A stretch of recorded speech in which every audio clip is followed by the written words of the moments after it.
U.S. puppet leader of the Philippines, Bongbong Marcos, Ferdinand Marcos Jr., he is the epitome of what happens when you have a government that is led by these comprador elites who are willing to sell out their country, and they do not care one bit about the interests of the working class. The Spanish language has the best word for these corrupt comprador leaders. It is vende patria. Vende patria. It literally means to sell your homeland. And we see this with many of the right-wing pro-US leaders in Latin America. For instance, Argentina's libertarian, self-declared anarcho-capitalist leader, Javier Milei, who has been selling out his country to US corporations and Elon Musk.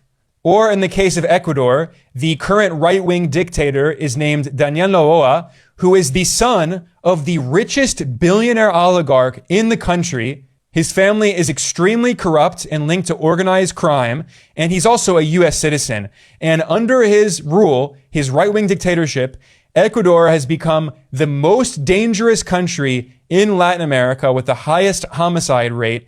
Public services have collapsed. There are constant blackouts. And this is exactly what happens when you have these corrupt comprador leaders who serve the interests of the U.S. empire and U.S. capitalists at the expense of their own country. If you look at poverty statistics for the Philippines, you can see that if you measure relative poverty at the share of the population living on less than 10 US dollars per day, you can see that in China, which has a socialist government led by an independent communist party, the Chinese government has lifted hundreds of millions of people out of poverty. Meanwhile, in the Philippines, this poverty measurement of the share of the population living on less than $10 a day has not changed in the past 30 years.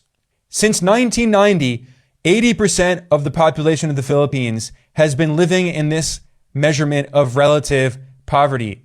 Well, in China, in Brazil, countries that have independent leaders, they have reduced poverty significantly. Another example of a success story is Vietnam. China and Vietnam have been remarkably successful in reducing poverty and raising wages, income. They are major success stories. On the opposite side of the spectrum, you have the Philippines, which is a complete failure in every metric.